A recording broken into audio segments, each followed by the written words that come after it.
Selamat malam, perkenalkan nama saya Pelagia Karisa Boso. Saya dari kelas 12 IPS 2. Di sini saya akan menjelaskan materi tentang faktor teori-teori interaksi desa dan kota.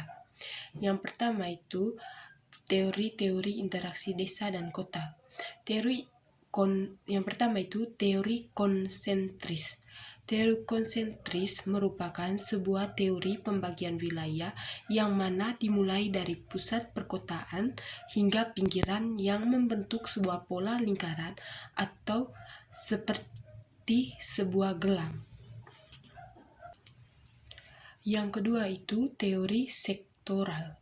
Teori sektoral sendiri dikemukakan oleh Horan Hoyt pada tahun 1939, di mana dalam kajian pembahasannya, teori sektoral merupakan perbagian unit kegiatan yang ada di perkotaan yang tidak mengikuti zona teratur secara konsentris, namun membentuk berbagai sektor yang memiliki sifat yang lebih bebas.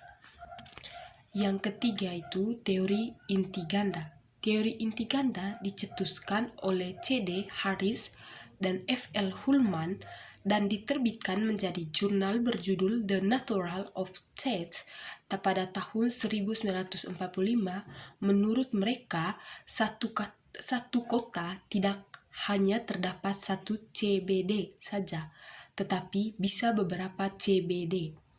Central Business District atau CBD adalah bagian kecil dari kota yang merupakan pusat dari segala kegiatan politik, sosial budaya, ekonomi, dan teknologi. Yang berikut itu faktor-faktor yang mempengaruhi interaksi desa dan kota. Yang pertama itu wilayah-wilayah yang saling melengkapi atau regional complementarity. Hubungan wilayah yang saling lingkupi dikemungkinkan karena adanya perbedaan wilayah dalam ketersediaan dan kemampuan sumber daya.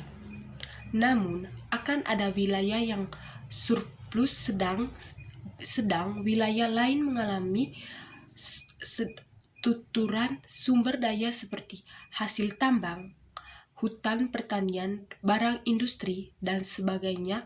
Keadaan ini mendorong terjadinya interaksi yang kedua itu kesempatan untuk saling berinteraksi atau interfering opportunity.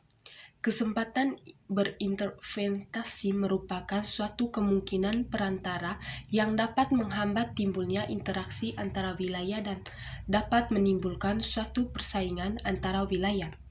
Secara potensial antara wilayah A dan B sangat mungkin terjadi merupakan timbal balik sebagai A kelebihan sumber daya X dan kekurangan sumber daya Y, sedangkan keadaan di B sebaliknya. Akan tetapi, karena kebutuhan masing-masing wilayah itu secara langsung telah dipenuhi oleh wilayah lain. Yang kecil itu, maka interaksi antara wilayah A dan B menjadi lemah. Dalam hal ini, wilayah C berperan sebagai alternatif pengganti suatu sumber daya bagi wilayah A atau wilayah B. Yang ketiga itu kemudahan transfer atau pemindahan dalam ruang. Faktor yang mempengaruhi pola interaksi antara wilayah adanya kemudahan pemindahan dalam ruang, baik proses pemindahan manusia, barang maupun informasi.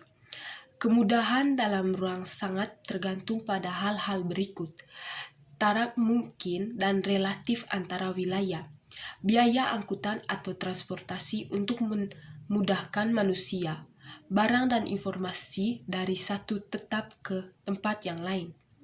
Sekian dari saya, terima kasih.